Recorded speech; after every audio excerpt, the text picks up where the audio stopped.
Albany, a state senator from Harlem, has introduced a bill that would require the pension fund to disinvest from companies with ties to privately run prisons, the Daily News has learned. There is no reason a progressive state like New York should be benefiting from mass incarceration, said bill sponsor Sen. Brian Benjamin, a Democrat. Passing this bill would not only be the right thing to do morally, it would benefit society economically. Under the bill, the state controller, the sole trustee of the state pension fund, would be prohibited from investing in any stocks, securities or other obligation of any company, a subsidiary that owns or invests in a for-profit company that contracts with a government to run a prison. Benjamin, the ranking member on the Senate Civil Service and Pensions Committee, argued that, by their very nature, private, for-profit prisons drive the inhumane practice of incarcerating low-income people of color. A Benjamin spokesman said the roughly $200 billion state pension fund has about $11.5 million invested in at least two companies with ties to private prisons. Jennifer Freeman, a spokeswoman for State Controller Thomas DiNapoli, couldn't confirm the exact amount but said the holdings are minimal.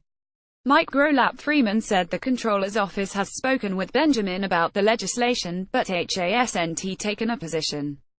DiNapoli in late 2015 announced his office was taking steps to reduce and restrict the fund's investment in private prisons.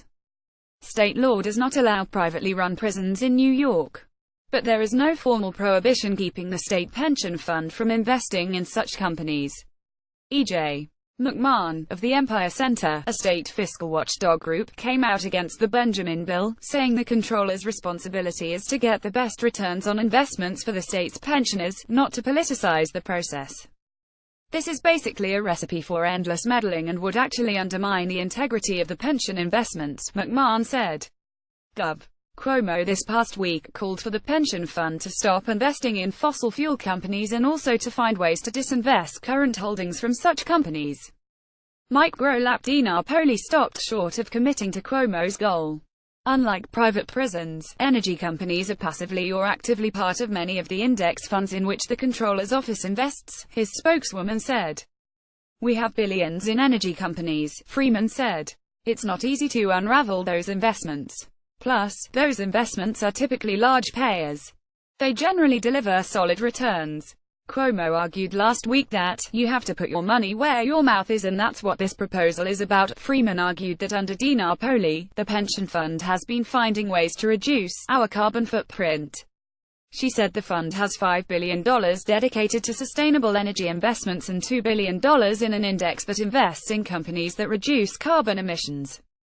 The fund has also taken steps to address climate change through shareholder engagement, she said.